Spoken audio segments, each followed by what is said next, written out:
it's a modern twist on an old joke. You know what I mean? It was a real circumstance that happened, an exaggerated instance that really happened. And I went, this is a classic joke. Why not give my own personal modern twist on it and move on? The joke's like a minute and 30 seconds, and people were like, all he did was bash women. And I purposely did it first in the show to go, hey, just so you know, this is the kind of humor I like to tell. And if it's not for you, you are so more than welcome to turn off the TV right now. Hello, everyone.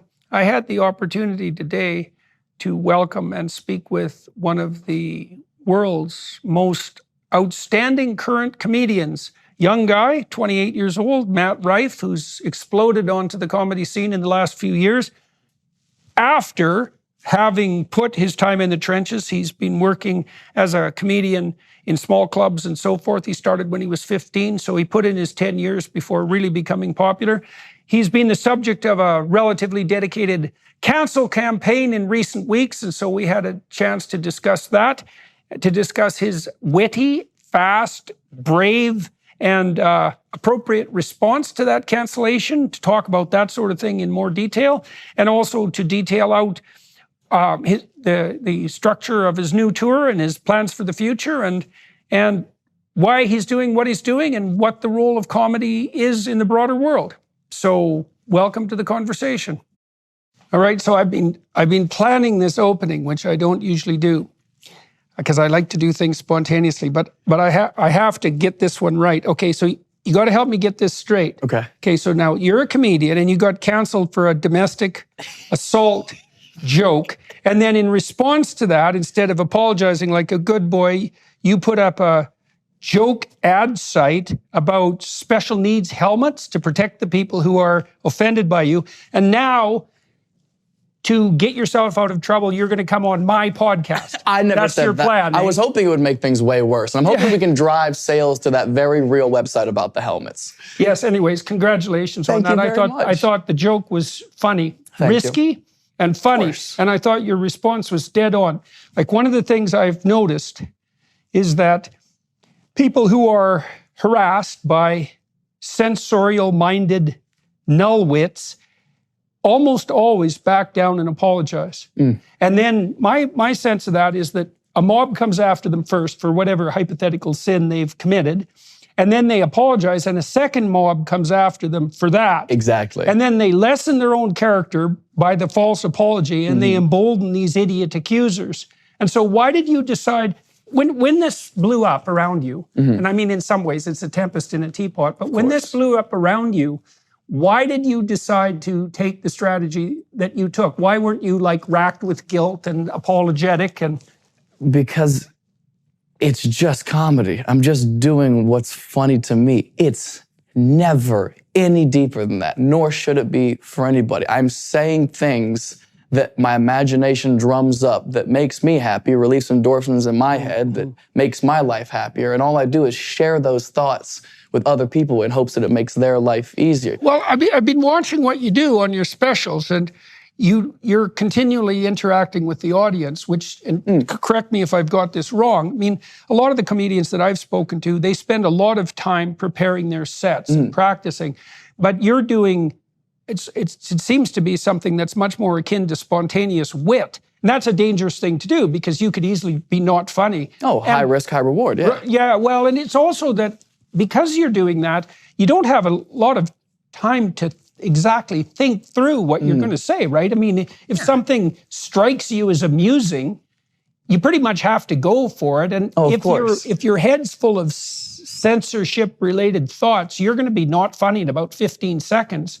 So you have to let the intrusive thoughts win in comedy. You have to. What comes, if you're a naturally funny person, the first thing that comes to your mind should be the funniest thing to you most of the time in a comedic situation. And it has to be the first thing. Yeah, you know, if you're writing a multiple choice test, by the way, if you second guess your intuition about the right answer, you're more likely to be wrong with the second guess. Yeah, is that true? Yeah, that immediate makes response. sense. Yeah, that immediate response tends to be better. Yeah, well, and it's a weird thing, because that thing that's comical inside you, that's providing you with the intuition for the jokes, it has to be in quick timing's everything. Yeah, absolutely. It has to be in quick relationship with the audience. Yeah, timing is absolutely everything. You want to say the the most pointed thing at exactly the right time. And so what do you think, or maybe, I don't know if you've thought about it, what do you think is, well, first of all, how broad scale do you think this rebellion against what you said actually is? How many people do you think are behind it? And why do you think it's become such a big deal? It's probably a few dozen thousand, which sounds like a lot until you remember there's 8 billion people in the world. Yeah. And I would say 90% of the small majority that is upset with me doesn't go to comedy shows anyway, or wouldn't vibe with me as a person anyways, which is fine. Right, they're probably not that funny. I watched a couple of them today on YouTube. I can imagine. You know, oh my God, yeah. I mean, they're the sort of people that you just want to, what do you want for them? You want them to spend eternity in a hell composed of nothing but people like them talking to them. Oh, so good. Twitter. Yeah, right. Yeah, exactly that. Right. But that's the thing, is it's like whether you enjoy what I do or not, you don't even have to know it exists. If I'm your problem, if you and I are face to face and you have a problem with my comedy that I tell, that I admit to the world, right? If you just remove yourself from me, if you do something as simple as just turn around, there is an entire planet behind you for you to go explore and live the rest of your life. You don't ever have to think about me. You don't have to talk about me. I don't like screamo heavy metal music. Guess how often I think about it or talk about it? 0% of the time. You just remove yourself from the situation. I see no harm in trying to make people laugh as a general intention. Yeah, well, I also don't understand exactly from a purely logical perspective what the people who are complaining exactly expect from you, because, and maybe it is that they have no sense of humor, or and that's highly likely, or that they're doing something we can talk about, which is gaining some kind of benefit from their complaints, some virtue signaling. I really see that with the men in particular. Well, I know, I really care a lot for women. I know. Yeah, it's pretty ugly. Yeah, I saw one TikTok video who was like, I have a wife and I found this severely disrespectful. I was like, okay, you cuck. Yeah. Whatever, dude. Yeah. He probably thinks that's a form of foreplay. Yeah, what do you want to get more pussy outside of your wife? Like, chill out. You're already married. She already respects you. What do you Yeah, well, I used to see when I had demonstrations around me, which used to be more common than they are now, which is just as well. The worst people I ever saw at those demonstrations weren't the harridan women who were screeching like fishwives, but the men that were hypothetically there to support them. Man, I tell you, I couldn't even look at some of those guys without having a shudder run up my spine. There's almost nothing worse than a man who tries to worm himself in with a group of women by pretending to be more on their side than the women actually are, when their actual motivation is to use that. What was that Gad Sad, the evolutionary psychologist who works at Concordia, he called that sneaky a routine. Yeah, exactly. Well, and that's actually a phrase from evolutionary biology. I'll tell you a funny story that goes along with that. Okay. This is hilarious and so telling. So, primatologists who studied orangutans figured out a long time ago that there are two very male types of orangutan. Okay, so there's like, orangutans tend to hang around in trees, they're arboreal, but the males who become dominant in a given territory get so large, they're like a linebacker in football, and they have these big fat pads around their face that are circular. They get so large they can't really go in trees anymore, and the females come to them.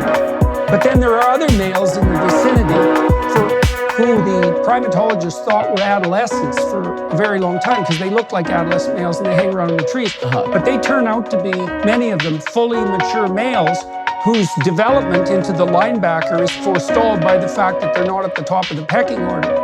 Right, and so their strategy is sneaky rape.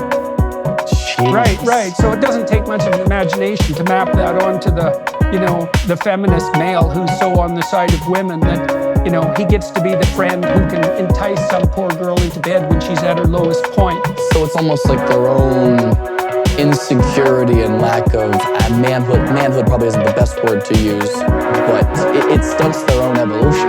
Well, it requires that they take a different pathway to mating success. They can't use dominance. Right. So pathetic. Yeah. So why did you decide to come on my podcast? I'm a huge fan, man. I find you. Listen, you and I have never met. I'll be truthfully honest. I've never I haven't done extensive research into everything you've done, but I find you to be a very kind man and very well-spoken and someone who stands on their morals and the realism of society today. And I think that is incredibly rare, and I just highly appreciate you. Oh, well, thank you. I wasn't fishing for compliments, but I do appreciate the fact that they emerged. Well, I'm curious partly, too, because I think it's fair to say that your primary fan base is women. I mean, I'm not certain of that, but it is the case. Okay, and is it almost always women that you interact with in the crowd? No, not at all. It's total luck of the draw, whatever happens. I mean, women yell out the most, for sure. Like, they'll heckle the most, so that would draw more adamant crowd work, like that I didn't necessarily intend on doing. But overall, no, it's just luck. Is that something that's particularly characteristic of your shows? Because I would think, Oh, it's bad. Well, I've kind of created my own crowd work monster in a way. A friend of mine put this in perspective for me. If I got popular from doing crowd work, which was a very specific strategy, I only post my crowd work because I don't feel like burning through material. Comics build for minimum a year, 2, 3 years to build an hour-long show, right?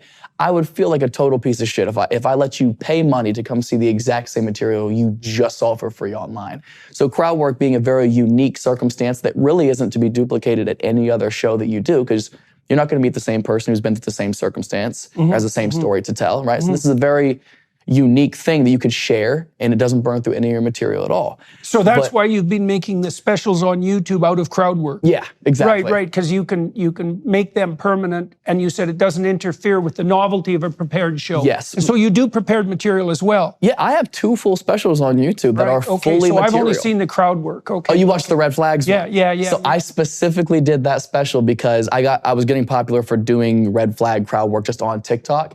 And it got so bad to the point where I'd be in the middle of working on material and people would just be yelling out like, do red flags, or just yelling out like flip-flops or what, like mama's, like yelling out their own red flags without any context at all. So I was like, fine, I'm gonna do one special at the biggest red flag city there is, Miami, at the Miami Improv. And then that's like the final statement closing the chapter on my red flag crowd work. Now I don't do it anymore. Now I think this special is like 50 minutes long of me just doing full crowd work for 50 minutes with the people in Miami. And it was a lot of fun. I was happy to close the chapter though. Okay, why did you close it, and why were you happy to close it? Because it does ruin the show when people yell out. I wanted to go, okay, I know you like this thing I do, so here's that. Now you have that final product. I did this specifically for you guys. Now let me grow to do the kind of comedy I want to do. And I'm still growing and I'm still learning. I'm 28 years old. Most comics that are top of their game today probably just started at the age I'm at right now. So I mean, I have a lot of learning and growth to do. Right. How long have you been doing comedy professionally? 12 and a half years. So since you were 16? 15, yeah. 15. 15. Were you funny before that? Yeah. I was always like class clown, making my friends and family and laugh. I didn't know comedy was a career or even a job until I was about 14. And I kind of discovered who like Dane Cook and Dave Chappelle were.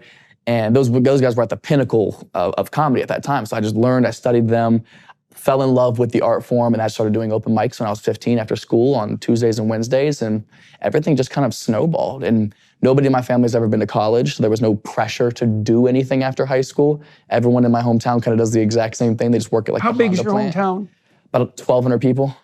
Oh, yeah. Yeah, one stoplight that could have easily been a 4-way stop. Right. Never any traffic there at all. Yeah, but that's a mark of attainment to have at least one light in town. Of course. Yeah. I came from a little town in northern Alberta. It had about 2,500 people, and it was a big deal when we got our first stoplight, which was like utterly unnecessary. They just got a Dollar General on the outskirts of town, and everyone's like, "We got a new grocery store." Like they are loving it. Yeah. It's a very simple town. Though. Yeah. I can remember too that when the Kentucky Fried Chicken came to town, that was also a big deal. When you got a KFC, that's so funny. In hindsight, it's one of those places growing up, you go, "Oh, this is so boring. Can't wait to get out of here." But looking back, I had such a wonderful childhood.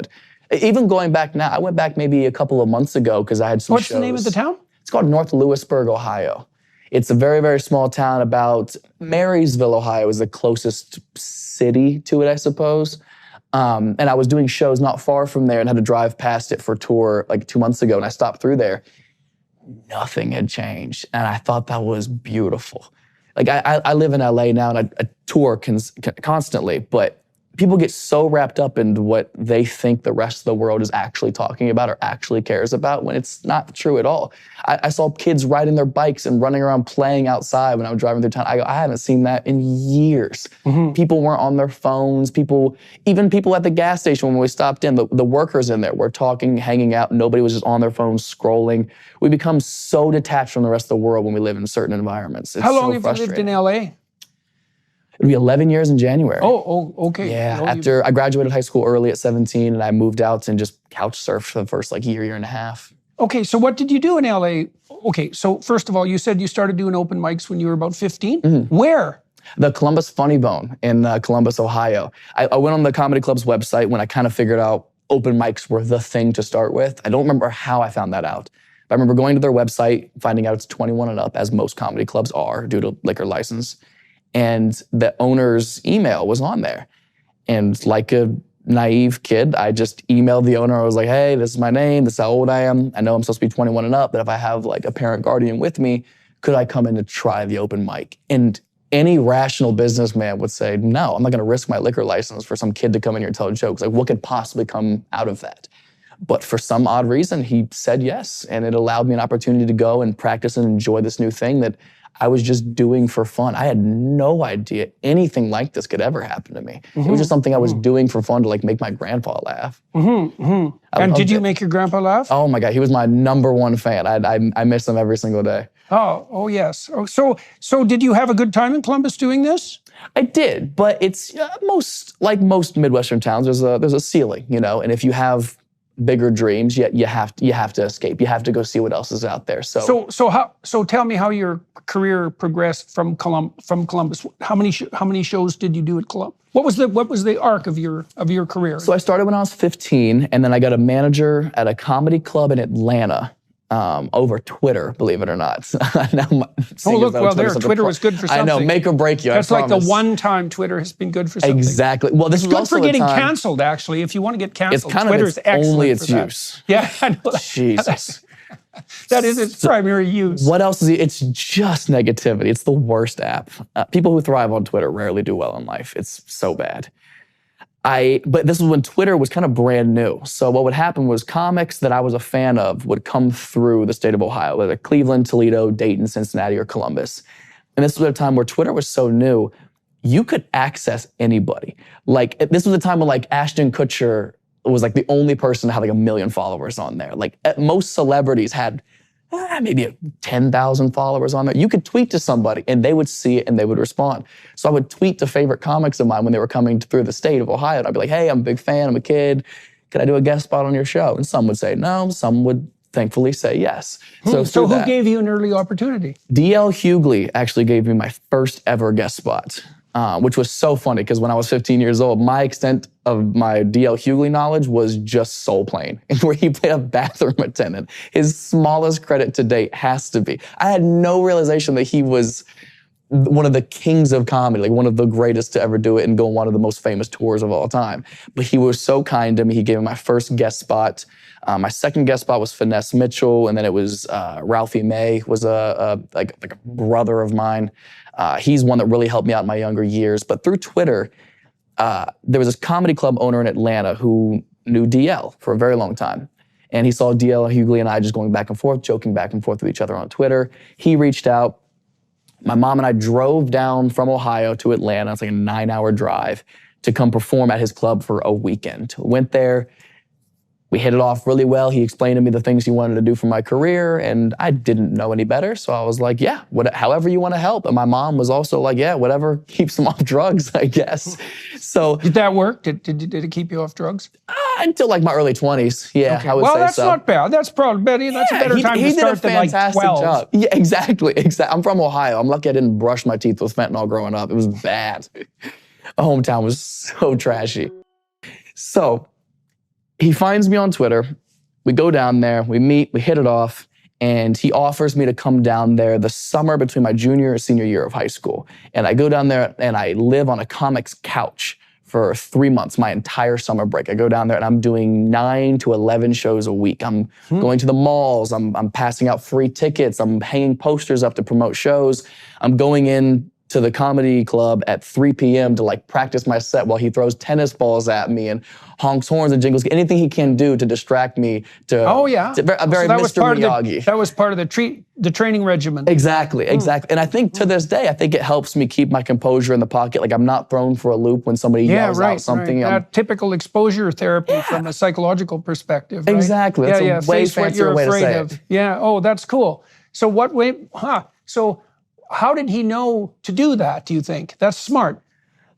I'm not sure. He's a fantastic guy. His name's Gary Abdo. He's very prominent in the comedy community. He's helped out a lot of people starting out their career. Like he was very prominent in Chappelle's early years. When he was like a late teenager, Earthquake. Right. So he's probably seen people thrown by hecklers and so forth and by trouble because you can't get knocked out of your groove. Well, his comedy club down there was called the Uptown Comedy Corner, and it was notoriously known as like one of the harshest comedy clubs in the country. It was a tough environment. Like they either loved you or they would boo you off stage. Oh yeah. So for me to go in there as a kid, yes, you have the novelty of like, he's a kid, give him a chance. Right. But only so far. Yeah, so you got to get them in the first couple of minutes. Otherwise, they're not going to sit there and watch you do 5 or 10 minutes. They don't have that patience in them.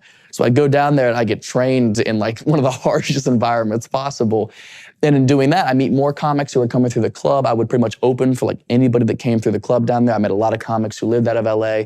So then when I went back to high school for my senior year, I knew I didn't want to go to college. I knew comedy was what I wanted to do.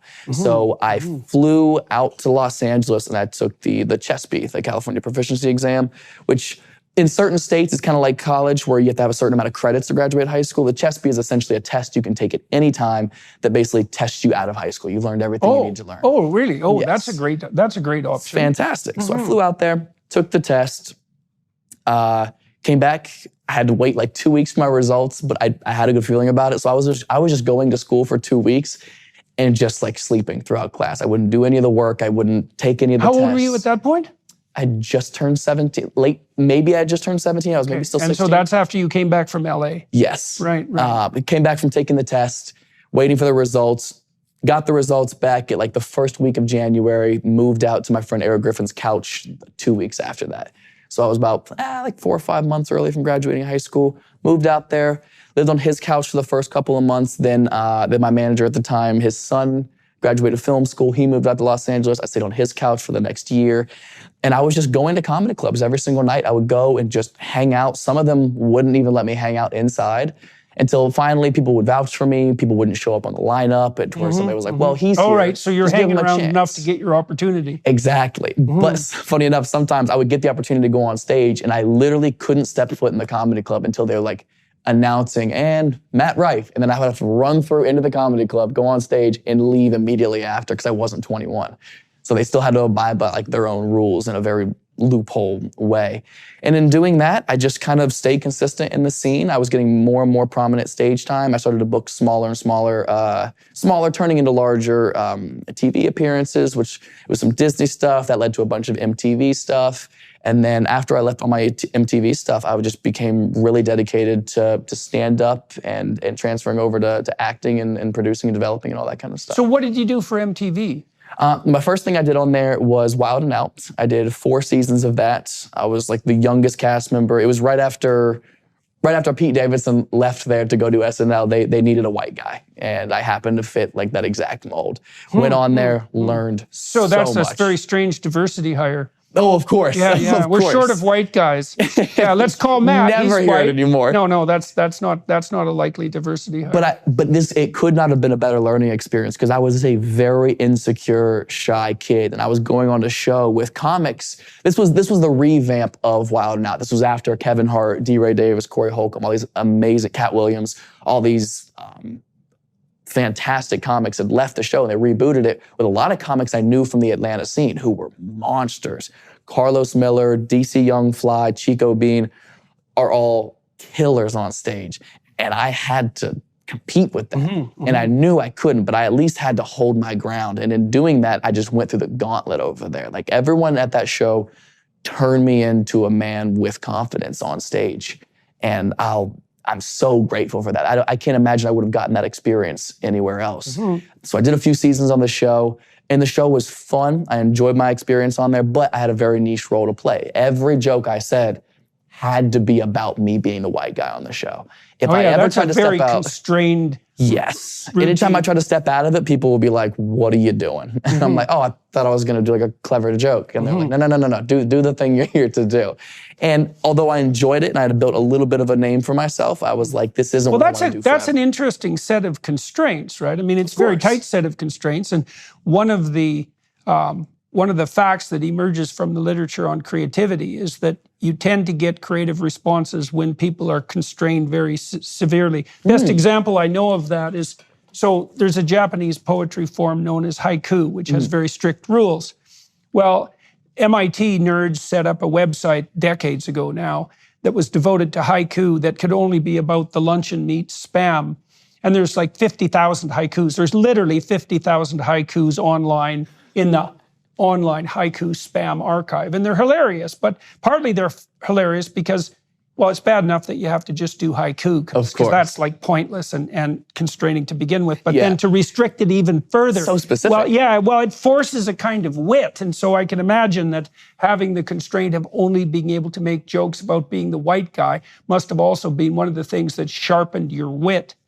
I think so too. And I think, unless I'm misconstruing this, I think that's probably why crowd work works the best for me, because I'm very constrained. Like I have to answer what they're saying to me with a funny response in association with what they're talking about. I don't have vast options. It has to be now, and it has to be about what they're saying. Okay, so you said that you were a shy kid, and obviously the last thing in some ways that you would expect a shy kid to be doing is to be doing online stand-up comedy in front of live audiences and then taping that's specifically devoted to crowd work. Because I can't actually imagine a situation, maybe if you threw someone on stage and said, like, sing naked, that would be about the equivalent of inducing self-consciousness. So how did you get to the point where, what did you have to do so that your shyness was no longer making you self-conscious on stage?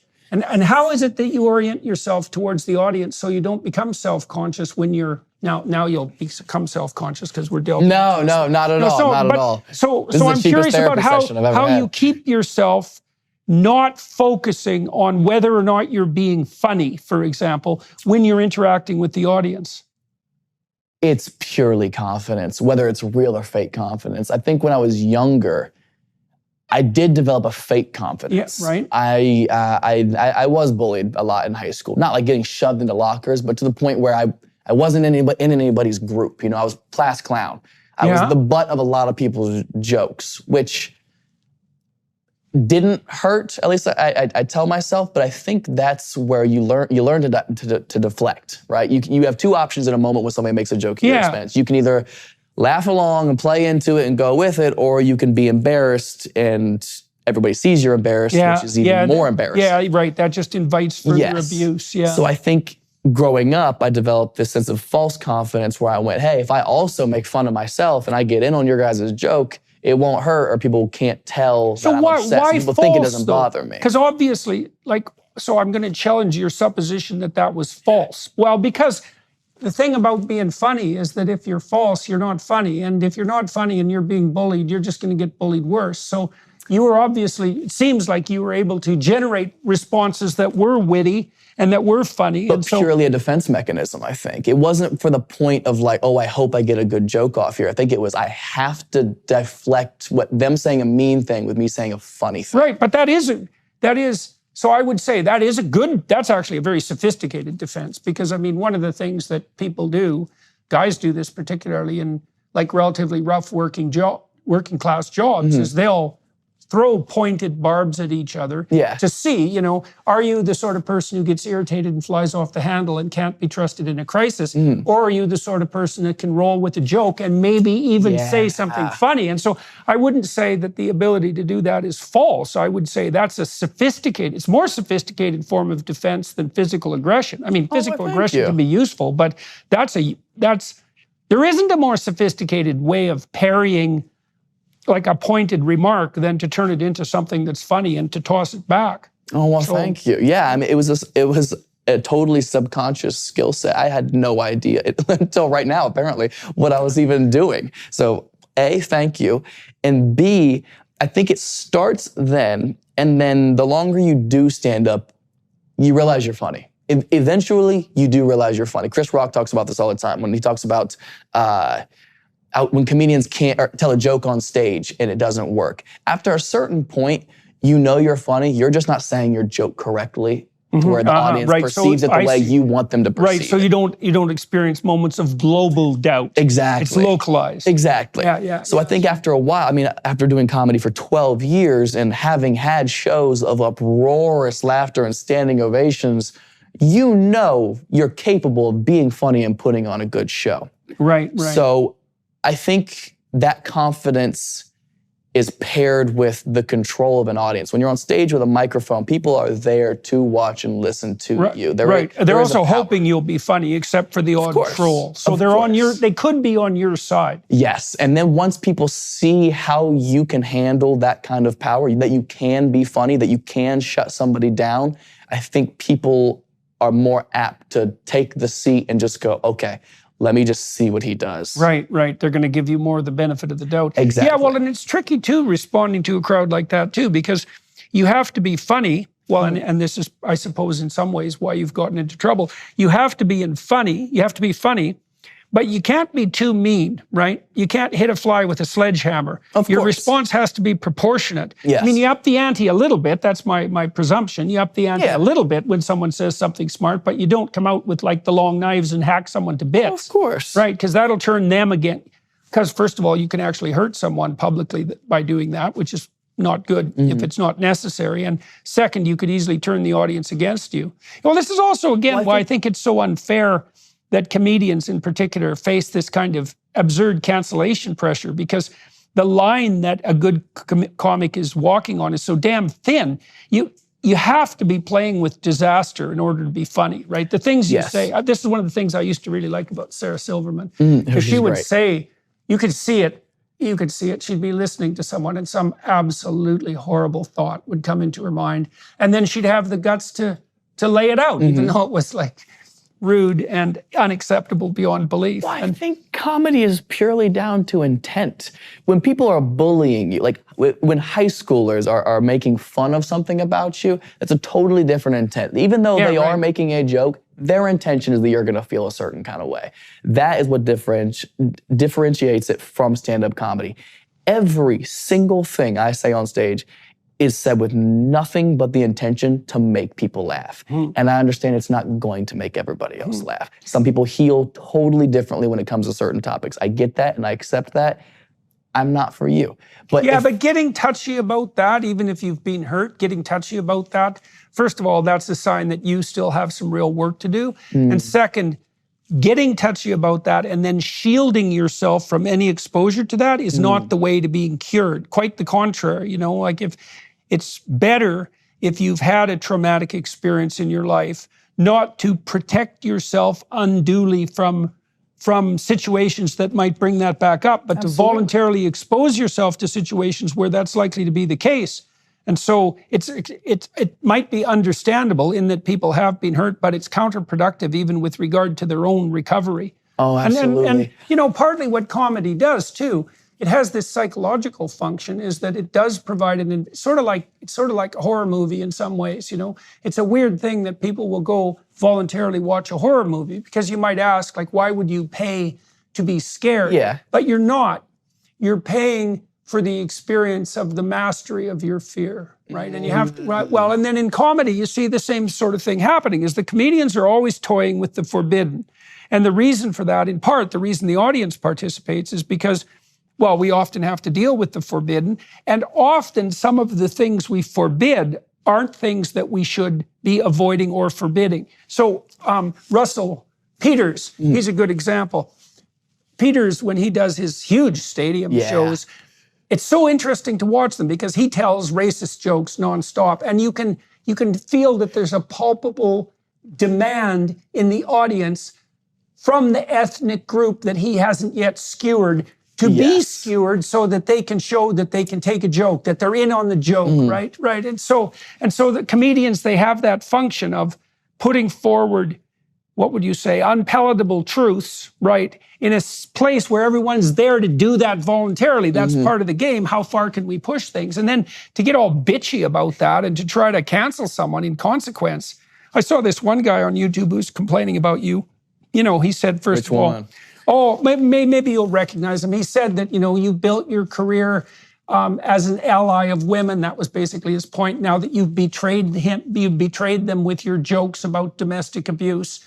And so he was playing this, you know, I'm the friend of women sort of game. Yeah. But he's violating that contract too, which is that everybody's there in a comedy club to play with disaster. And you know, you're essentially supposed to go along with that. I just don't understand how the environment isn't taken into consideration. Like the environment is the context.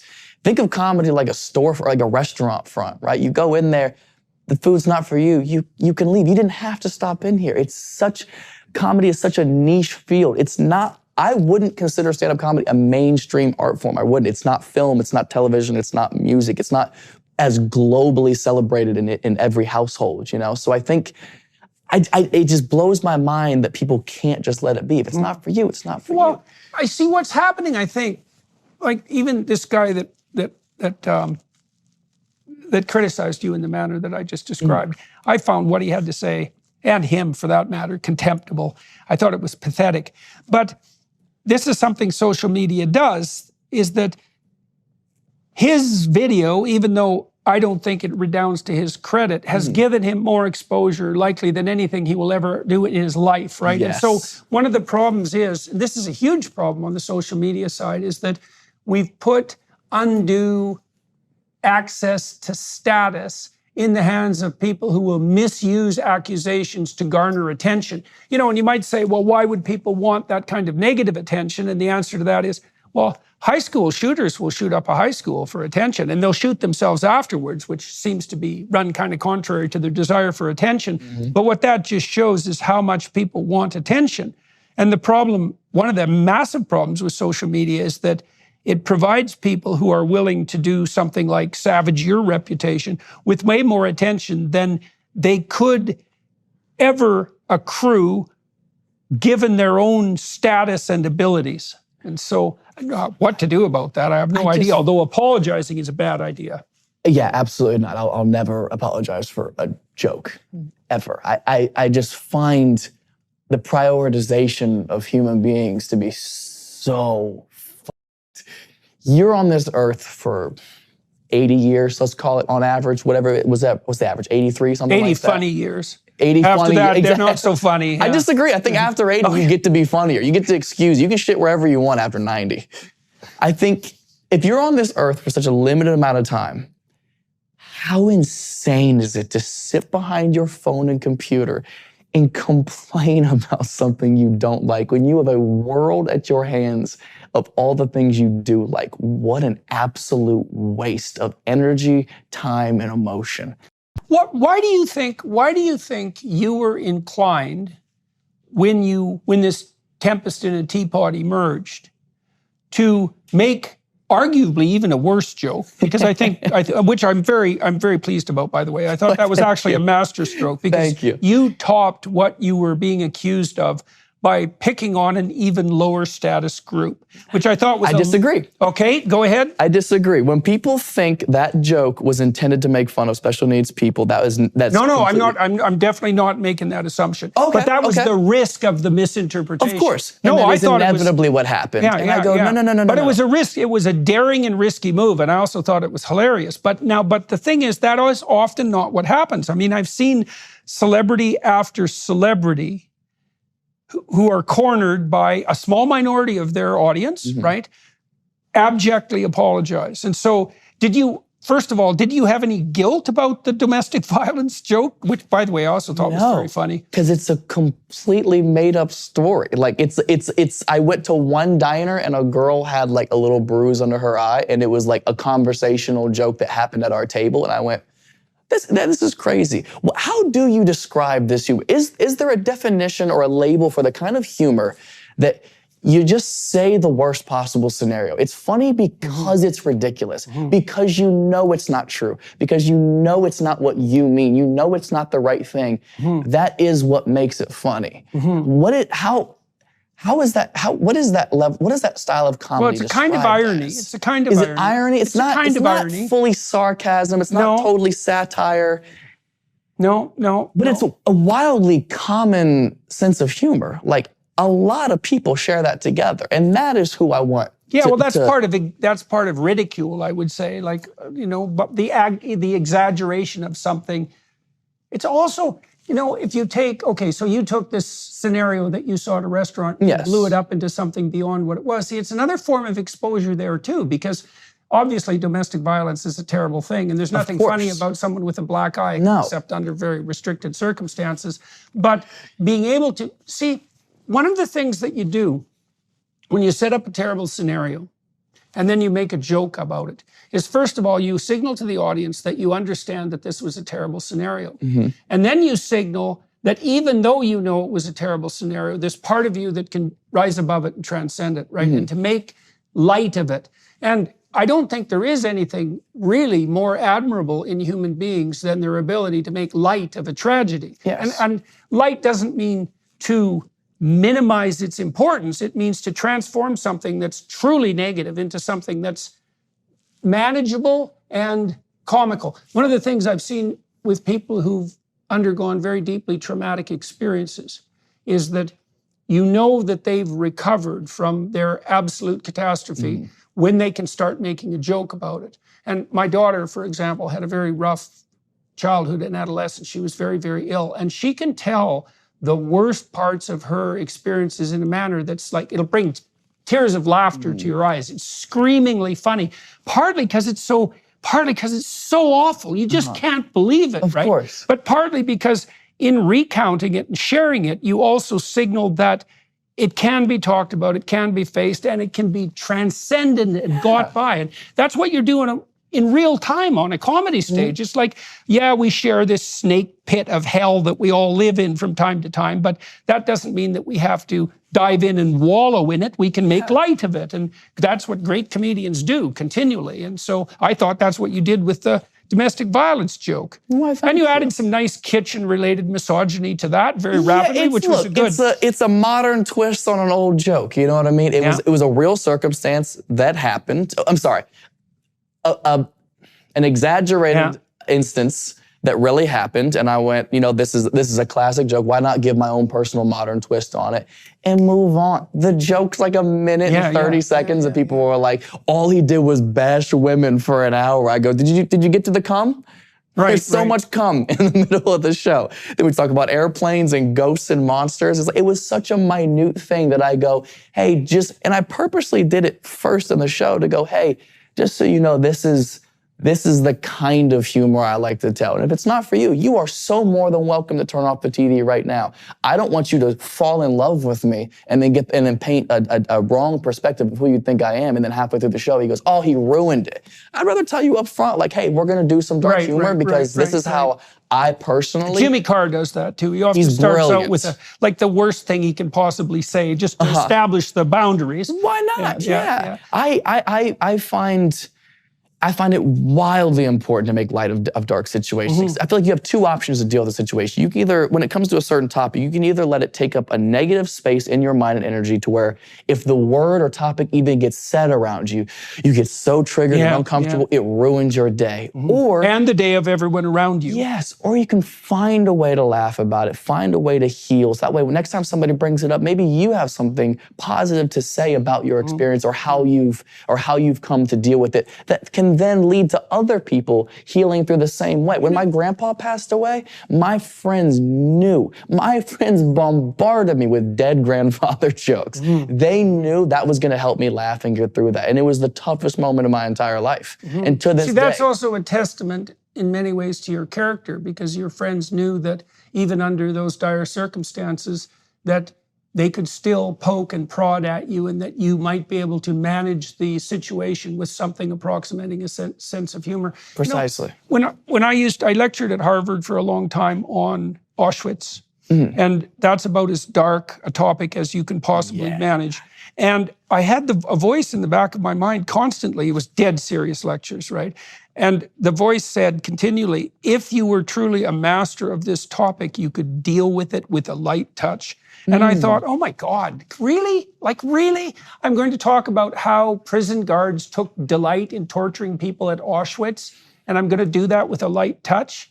And I realized, after thinking about that for a very long time, like decades really, that you aren't a master of something until you can deal with it with a light touch, no matter how dark a subject that it is. And like, obviously, the darker the subject, the more mastery you have to have in order to make light of it, clearly, right, without going sideways. But I still do think it's a sign of mastery. And that's why people enjoy the laughter so much, right? Because it is a signal of mastery, often over tragedy and what's forbidden and what's dark. And to interfere with that, that means that the woke types who are interfering with that are actually doing a disservice to the very morality that they claim to stand for, because what you're doing if you're a comic is actually helping people, not hurting them. And you can tell you're helping them because they laugh. Oh, of course. And it doesn't need to be for the masses. If you reach even just a few people, you're doing the right thing. Like I said at the beginning of the podcast, everything I do is just to make people laugh, right? Okay, so I'm curious about that because, well, obviously, the people who apologize for offending someone with their art or their comedy must have doubts about their own intent, right? So someone comes along and jabs them and says, maybe you're just a mean son of a bitch. And they go, well, you know, maybe I should be more careful. Maybe they're feeling a bit depressed, whatever. They do step back and doubt themselves. So, you know, and you could say that there are two reasons that someone called for their misbehavior might doubt themselves. One would be that they're narcissistic, and the other would be that they're actually confident in their intent.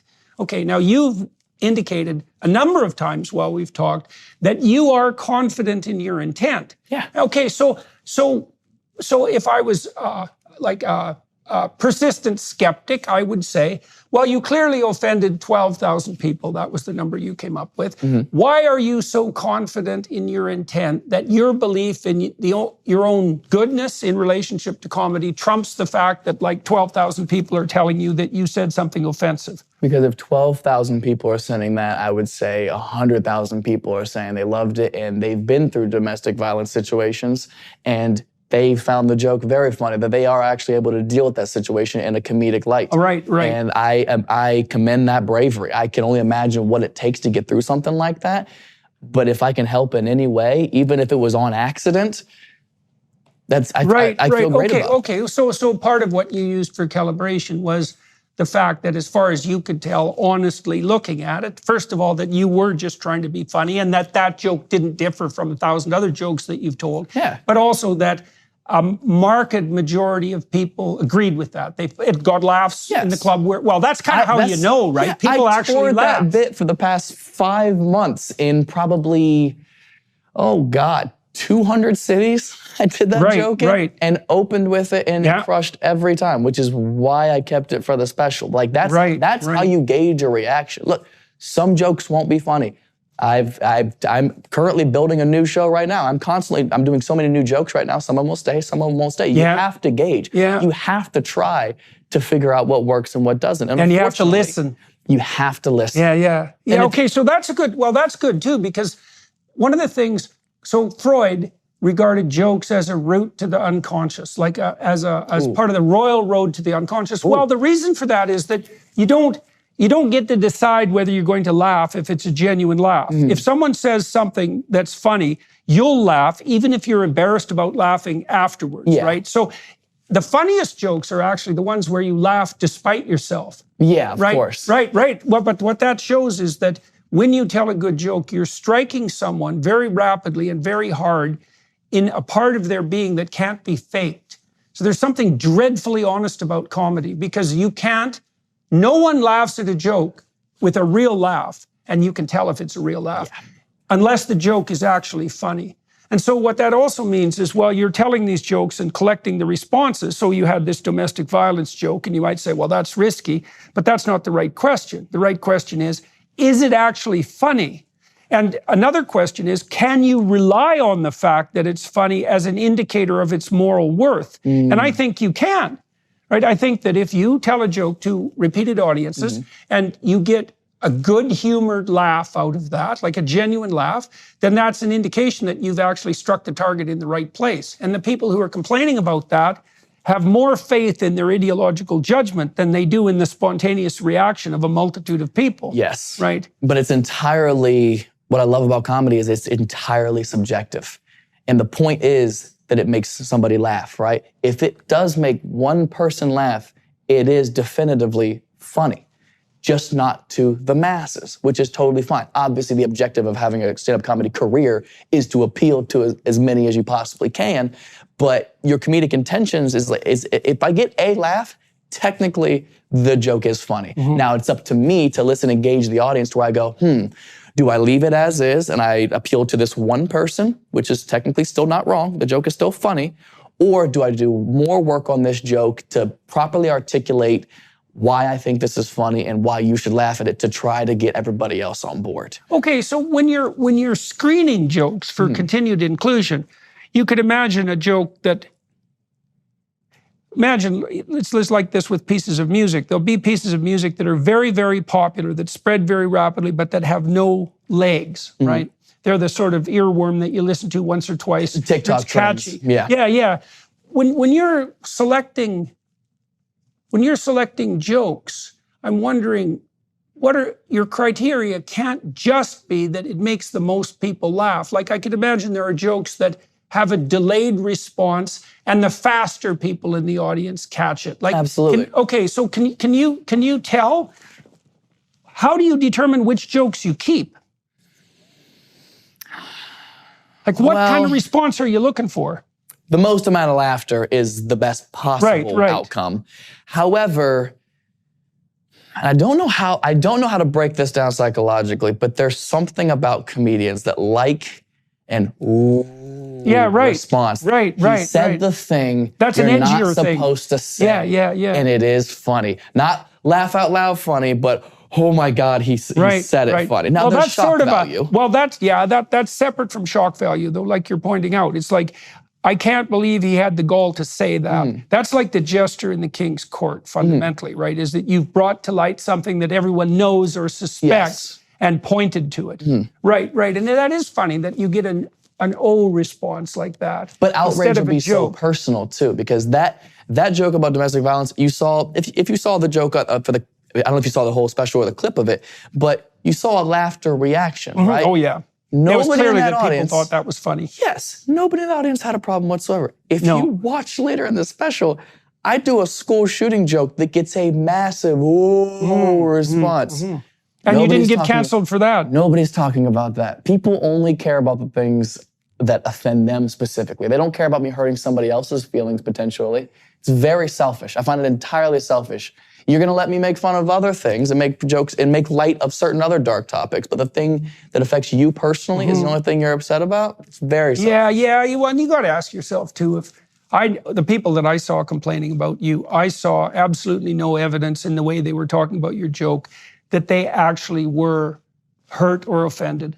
Whatever they said was, and I've seen this about people complaining on Twitter in particular, or in public, they almost always claim offense on the behalf of hypothetical other people who somehow they're acting as allies for or spokespeople for, which is a little bit on the condescending side to begin with, if you ask me. It's like if they're offended, you know, if a group of women against domestic abuse had conjured up a petition against you, you know, and it was composed of 100,000 sufferers, well, that might be more evidence than some dim-witted TikToker who decided that they were going to be the spokespeople for these hypothetically offended victims. Right? No, all the women who feel chained up in the kitchen. And it's also as simple as just being an easy target. Like a lot of people just want to not like me, so you give them any inkling of that, they go, boom, here's the thing I can attach myself to. It isn't only, I think, that they don't want to like you, it's that you blew up very relatively quickly. Like, I mean, I know which isn't my fault. No. I would have loved a progressive rise in my career. I didn't know TikTok was gonna do this. Right. Well, but you did put in the work. Yes. You know, it didn't happen. It didn't happen exactly overnight. You said you were in the trenches for what, 5 years before you had anything approximating real success? How long do you think? Real success. Well, I know real it's hard to- success. yeah. I would say in stand-up, real success, probably 9 years. 9 years. Probably Okay, 9 okay, years, okay. So we can't say that you blew up like this, but it wasn't sudden. No, Right. It had a very long developmental curve. And Yes, then, exactly. Right. But that's typical. That's typical of success, right? It even if it doubles, say it doubles every 18 months, if it starts at 0, it takes a long time for that doubling to start to actually show. Yes. Okay, but what that also meant was that, and this is another problem with social media, is that you had accrued a lot of status capital, right? So your status capital would be directly associated with how many people know you, essentially, and appreciate what you do. And what that means is that hangers-on can now leverage that for their own purposes. And the quickest and easiest way to do that is to complain about you publicly in a way that looks like it's compassionate. Right, because there's zero effort on behalf of the person who does that, and what they're doing then is stealing some of your accrued social capital. And what's really appalling about that, as far as I'm concerned, is that they're doing that for their own narcissistic ends, which is why they make public statements on TikTok, let's say, in the hope that they'll go viral. And then they also do that while claiming that compassion rather than narcissism is their fundamental motivation. Right. Yeah, it's very ugly it's game. Purely clout chasing at its definition. To attach yourself to what somebody else has going on for your own selfish gain is so pathetic. You don't have anything else to offer. TikTok is a massive platform of a lot of artistic creators. It's everything from people dancing to philosophers. Right, There's so much you can do on there. Well, you can do anything. Any of it without me. Right, It's without so funny to stealing me. from you, because that's essentially what it is. And completely lying about who you think somebody is. Right. You don't know who somebody is based on a joke they said. Yeah. Sarcasm exists for a reason. I didn't mean the thing I said. I said it because it's funny and not what I actually feel on the inside. So who makes up the bulk of your audience in your live shows? Is it men or women? It is women. But I would say it's massively changed over the past, I'd say 5 or 6 months. When my TikTok status really started to rise at the top of last year, it was wildly predominantly female. I would say my shows from October of last year till about March of this year were like 90% women. Any idea why? It's anybody's guess. You could say it's my face. You could say it's my humor. I couldn't. What do you think? Well, you play. I watched your crowd work. I mean, you're good at playing with the women who poke at you. Yes, you know, they wanted to be roasted. That was that was a very specific trend. A lot of women hopped onto. Like a woman would heckle, would yell something out, and that's obviously annoying. So you retort with a mean response comedically. Yeah. And this caught on. People were really into that. Like women were coming to shows requesting to be roasted. Now, obviously, I don't mean anything I say. I mean, shut up and stop yelling out at shows. Right. But I'm articulating it in a way that, I'm just making some jokes at your expense. Yeah. This caught on so heavily. I think there might be, I don't know if it's a fetish or of some kind. I don't know, maybe it's because you dared to do it, I mean, that's possible. Maybe there's an appreciation for that's what being happens bold. with Russell Peters when he's making ethnic jokes. Do you know Russell, by the way? Do I know him? Yeah. Yeah. Really? I don't know him well, but we've spoken. I've known him for years. He was on my podcast. He's a great guy. I've known him for years. Russell's great. And he's been unbelievably successful, and he dares to make ethnic jokes to everyone. Yeah, is that right? Of course. That doesn't surprise me. And that, by the way, what you just said is wildly important. If you're going to make jokes at a group's expense, you have to be open to making jokes about everybody. Otherwise, it does feel targeted. Yeah, well, and he makes jokes about his own ethnic group more than anyone else's, and they're very pointed and targeted. Just like I make fun of myself probably more than anybody else does. That's what baffles me is when people can't laugh at themselves. Nothing makes me laugh harder than when someone's like making a that's good the joke best. about me. That's one of the things I really liked about British humor. Is that the Brits are so good at making fun of themselves. It's the best. I went over there, I think it was June of this year, May or June. I don't know, this year feels 3 years long. Sometime late spring, early summer this year, we had a bunch of shows out there.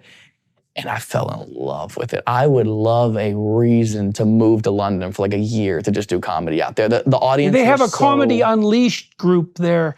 Well, because the comics in the UK have really come under assault, and a lot of them have been cancelled. And so there's a group in London. Really? Who's this? Andrew Doyle. Andrew Doyle runs Comedy Unleashed, and he has that online character, Titania McGrath, who's a satire of a woke feminist. And he wrote a book by Titania McGrath. And yeah, she's the worst of the woke feminists. Anyways, he started this group called Comedy Unleashed. And I went to one of their shows so far in London. I actually read a piece that I wrote for my little 2-year-old grandson who was trying all sorts of things on his head, pretending they were hats like old pieces of fish and so forth. And yeah, but anyways, if that when you go to the UK again, they're very much worth looking up. Comedy Unleashed. I will definitely check them out. I think the funniest UK comedians are now associated with Comedy Unleashed, and they have these fora in London that are designed to genuinely be open discourse events, as you can make a joke about any damn thing you want, and everyone who comes there knows that and appreciates it. I love that. Well, makes the shows very funny too, as you might imagine. Because everyone goes and they're on the same page. Let's just have some fun. Yeah. I would love to do a streaming platform like that someday, where creators can go on there and it's whatever kind of humor you want. Same kind of setup as like a porn website. You go on there, you click 18 and you click 18 and up, right? You know what you're getting into. Same with this website. You go on there, you realize you're gonna hear some crude shit. Right. Well, you should bloody well know that if you go to a comedy show. You would think. Well, you would. I mean, listen, so. I've never had a problem at a live show. Ever. I have never once had anybody stand up and be like, that was not okay to say. Oh, never. Yeah, not once. Almost 13 years of doing comedy, not once. Oh, you're obviously not pushing the envelope hard enough. Jordan Peterson said it first. I love my new hour that I'm working on right now.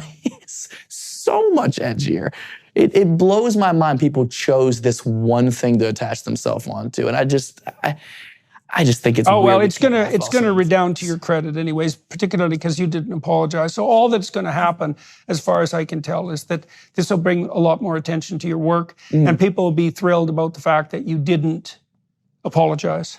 One of the things that I've noticed repeatedly, because I've gone through repeated attempts to cancel me, is that can be quite an intense experience in the immediate aftermath of its occurrence. And that's somewhat off-putting and destabilizing because you don't exactly know how far out it's going to spread or what the consequences would be. But if you didn't do anything wrong and you don't apologize, or maybe you make light of it in some creative way, then the probability that it will turn around and flip in your direction, if you can tolerate the weight, is extremely high. And I don't think that part of the reason I'm bringing this up is because I don't think that people who are in the throes of being canceled understand this. Because you could imagine historically, if an angry mob of your neighbors showed up on your doorstep with pitchforks and flames, and there was like 40 of them, it would probably be a good time to think, these people wouldn't have gone to all that time and effort, in all likelihood, had I not done something wrong, right? But now you can whip up a Twitter mob in no time whatsoever, with no effort, at no cost to yourself, and probably some benefit. And so your instinctual responses to being mobbed are wrong. Yeah, right? because it doesn't translate to the real world. Right. I just walked through 2 very packed airports and did nothing but take like 45 pictures. Right. Nothing but a positive response. Have you had any negative responses? You said you had no negative responses to anything you've ever said so far when you're actually on stage. Yeah. Well, what about out in the actual world? Not once. Never once has somebody come up to me and said, hey, I didn't like the thing you said. Because that kind of social, I don't know if you want to call it, between a mixture of social awareness and accountability doesn't translate to the real world. People know. It also takes a lot of gall to do that. Come up to someone and say, you know that thing you said, even though you don't know who they are. Imagine you see a street performer, right? They're playing violin on a street corner. They've got their case out with cash, right? Say you hate violin. Violin drives you nuts. Maybe he's not even good at playing violin. What do? You keep walking, right? No sane, decent human being stops and goes, you're fucking awful, dude. Kill yourself. What are you doing out here? You're making my life miserable until I just look a different direction. That's an insane thing to do. And most people know not to do that. But obviously the internet creates this is what I would believe to be false confidence. and believing that they're safe behind this imaginary source of social media, that they don't face any repercussions because their profile picture is an anime character and that everything's a private profile. There's no consequence to saying what they say. Yeah. There's no consequence for leveling an accusation. It's really bad. Yeah, versus the real world, if you come up to me, I can have an intellectual conversation with you as to why I disagree with you. Yes, or I could smack the shit out of you. That is also a consequence that is viable. And that doesn't weigh on anybody on the internet. So it's easier for people to talk shit on there versus the real world where people actually aren't even bothered. And also I had to figure most of these people who talk shit on the internet and actively try to cancel people and have no life, they're not out in the real world. They're in their house doing absolutely nothing. So you don't have to worry about that. Yeah, and they definitely have the mentality of like mean girl high school bullies. Yeah. Right? So we're going to shame, we're going to reputation savage, we're going to exclude. Those are all... Go ahead. Put so much energy in your life into thinking about me and how much you don't like me. What a waste of your life. Yeah. So now you said too that when you posted your response to the criticisms, you posted something I think that's wildly funny, by the way. And so maybe you could explain that to this particular crowd. But you also told me in the intervening time between the two podcasts that wasn't a calculated response, that you relied on your instinct for what was funny. So explain what you did. So funny. You sound like a principal who my parents came here. Tell them what you did. That's right. Exactly. Lay it out, man. But the principal actually loves it. This is perfect. So now I have to convince my parents not to whoop my ass. Basically, this thing happened. There was an outrage over a joke that was wildly misperceived. And that's fine. You're allowed to like or not like a joke. Totally okay. And in response to that, I posted, when you get canceled or somebody is upset about a joke you tell, you're supposed to apologize. People want you to back down and shame you and recognize what you've done wrong. And I don't believe I did anything wrong whatsoever. So it made me really feel like the people who were offended by this were, for lack of better words, and to be quite frank, weak-minded. So I posted a photo of me on stage, thought it was a good photo, with a link at the bottom of it. And the caption was saying, if I've ever offended you with a joke I've told, here's a link to my official apology. And the link description should have been a dead giveaway. It said, click to solve your issue. And when you click on the link, it redirected you to a store, That's an funny. online click storefront. To solve your issue. That's funny. Very specific. Because it's a little ambiguous. Of course. And then you click on the link and it redirects you to an online storefront for special needs helmets. I thought this was very funny. And again, misconstrued. People instinctually, again, people get triggered by subject matter than what the joke actually is. Everybody took that as I was making fun of special needs people. No, I don't have anything to say about special needs people. You're making fun of people claiming special needs for their emotional fragility inappropriately. Exactly. I'm saying, and quite nicely, you need this way more than they do. Yeah, right. And the best part is that you clicked on it. You That's right. They could have special needs earplugs that they could wear to comedy shows where you actually couldn't hear the comedian. They filter out all the words. Yeah, all of them. AI generates what they want to hear. Oh, that'll happen soon enough. That's right. You'll be able to get an AI. Well, that's right. AI censor. But that's technically what your algorithm is. Yeah, that's right. It shows you what you want to see. It tells you what you want to hear. The night that I was like the #1 trending thing on Twitter, night before last, I think it was, I texted my friend and I was like, yeesh. And he sent me a screenshot of his. I wasn't even top 25. He goes, nobody cares, dude. Right. It's in your circle because it's your profile. You're going to hear about it, obviously, but it's not to the extent that people think. So yes, I posted this misdirect of an apology and it couldn't have went better. I was literally just sitting passenger seat in a car ride with my friends. And I just thought it would be a funny thing to do. It took me no more than 45 seconds to think of doing that. I go, hey, is this funny? And he cracked up laughing and I went, nah, fuck it. I also thought that most of the outrage was happening just on Twitter and TikTok. Like Instagram's a far more personal app, I think. And so the fact that people even saw that and took it to other platforms, I thought was insane, but also proved my point even more that people who don't even like my comedy or have never even heard of me saw the outrage and my response to it and went, oh, that's actually funny. Right. So it actually gained me a lot of fans because most of the world, I would feel confident in saying the majority of people are sick of this shit. Well, most people are actually hoping that a comedian will be funny rather than politically correct. So? Right, well, this is the problem.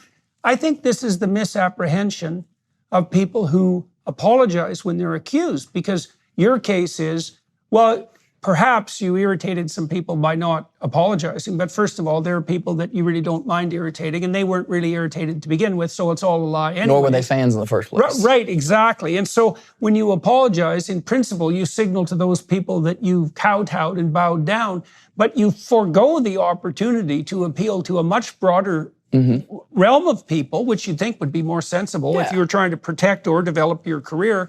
The people who look at what you've done and think, oh, well, that's funny enough, so maybe I'll go check out this guy that I've never heard of. I'm sure you attracted like 10,000 fans for every person you turned off. Oh, yeah. Analytically, I have gained more fans than I have lost across all platforms. The extremities of everybody involved in this outrage has been nothing but beneficial, because even if you didn't like the domestic violence joke that I got in trouble for, which is fair, even I think it's not the best joke I've ever written at all. It's not. It's probably the worst joke in the special. And that's fine. I do other things. I have plenty of other jokes that are for other people. The response being a perfect example of that. Even if people go, well, that's not funny, but that joke of his is. Right. The extremities are so loud and so against each other that once one group of people, whatever you want to call them, people love to make it about the left or the right or whatever. I'm a very unpolitical person. I don't really use those terms, so they might not be correctly used here. But say the left is so outraged about something, the right instinctually goes, you're being so ridiculous about this. If you hate this, I'm going to support this because I see nothing wrong with it. So in doing that, they've completely balanced each other out. Right. Well, right. And you probably brought your work to the attention of a whole demographic that wouldn't have necessarily known who you were. So many people commenting, I didn't know who this kid was. I actually didn't like him before, but I like this joke that he told. Or I dislike you so much that the enemy of my enemy is now my friend. Right.